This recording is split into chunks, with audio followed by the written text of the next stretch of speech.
Hey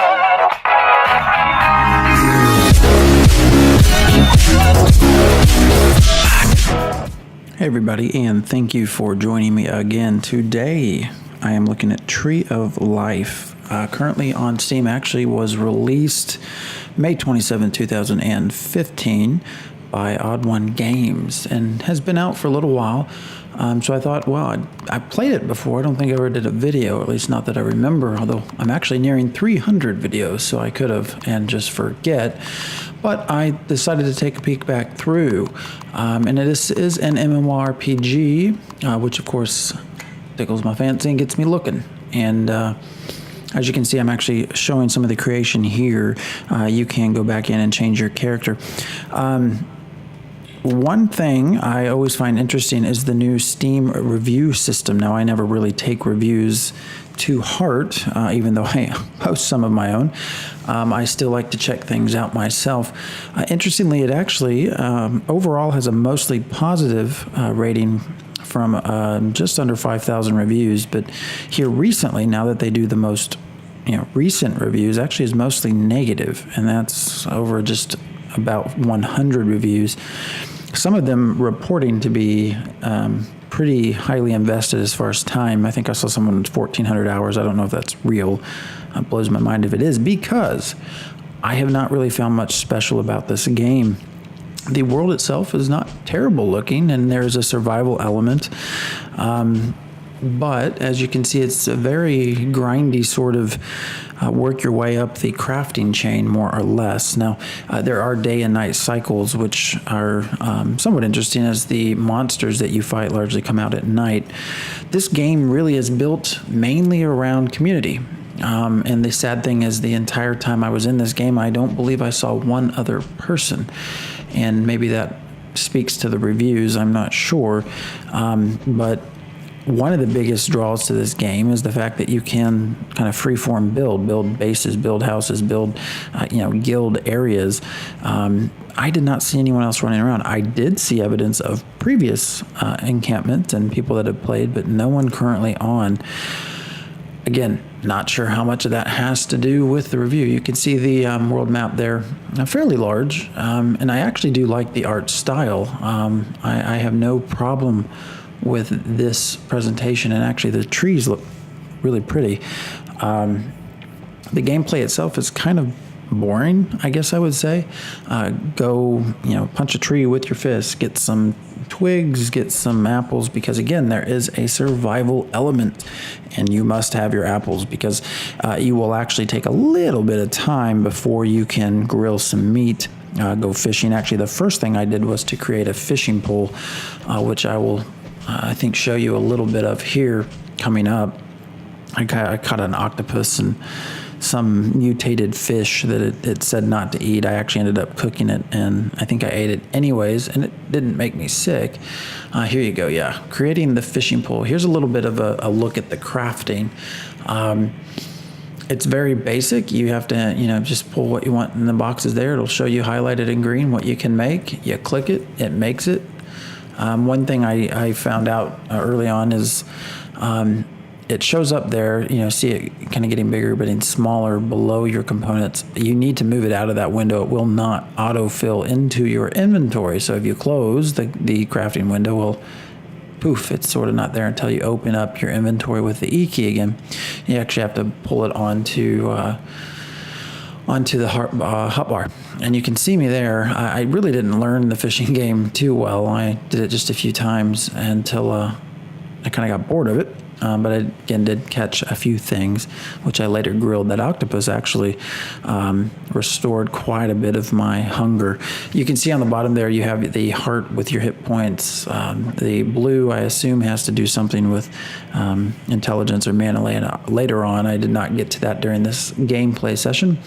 The yellow is your stamina. So as you are chopping down trees, you're mining rocks, you're losing stamina. And then the green is, again, your hunger, and that is the survival component. I actually found it to be more tedious than anything, and that hunger obviously will get a little bit lower faster if you're doing a lot more activity. And here's a little bit of the combat. I actually caught this guy at the very end. The zombies and everything burn up as the daylight comes. Kind of a lot of running around and clicking. There wasn't much more to it. At the time, I think I didn't really have anything other than my fists, and luckily the guy was burning, so that he didn't kick my ass. But you can see basic stuff. I think I got some coin, which you can actually use on bases later, some meat that I had to cook before I could eat it, some linen cloth. I think I later turned those into bandages to heal myself. But, you know, I look through the Steam reviews. It's interesting when you go through a lot of these reviews. I don't necessarily put too much into individual reviews. The broad overtones of I do actually pay somewhat of an attention to. This game actually is even more interesting because in the description, where it should be saying, oh, this is an MMORPG and you have community and this is what we do, they don't actually say that. Their description says, and I quote, "Please purchase Tree of Life only if you want to support it. Tree of Life is under development now, which also means it's not a perfect game. Therefore, there might be a serious bug in the system or it might be changed dramatically. Tree of Life will be improved." Again, that's a direct quote. It's always a little concerning to me when a developer has to resort to putting something like that into the title. Those sorts of things should be implied by the fact that this is an early access title, that this is in some sort of alpha beta state, and you are playing along as they build the game. Those things should be implied, and actually, to me, when a developer resorts to having to do something like that, it really speaks volumes to that developer. Anyways, side note, here you can see, you just basically are upgrading your craft. So I built a axe, built a pickaxe, and it dramatically increases the ability to chop up logs and things. It goes from taking forever to just a few swings. Here I'm actually creating some firewood that took a long time to figure, not a long time, but took me a little while to figure out where the hell firewood came from, because it's needed in basically everything, including the campfire that I needed to make in order to grill the food so that I would not starve. And again, here you can see the targeting's a little odd. You can see the circle there, that is my target. I have to actually hover over the rock to be able to strike it, but nonetheless, when I'm able to do it with the new tool I created, it is much quicker. And then it's just a matter of picking things up. And I run around and do that for a little while, and for your benefit, I have cut that out. Nighttime is pretty dark, actually. I did make a torch, which is quite helpful. And here you can see I'm just cooking some of that meat. That's technically carrion meat, which is better cook. Although I don't think there's any kind of disease in the game right at this point, although I could be wrong. Definitely cooked my meat before I ate my meat.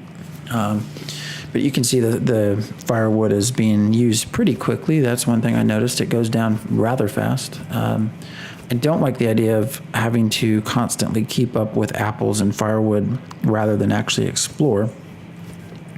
That did seem to be sort of a constant. How many apples? How much food do I have?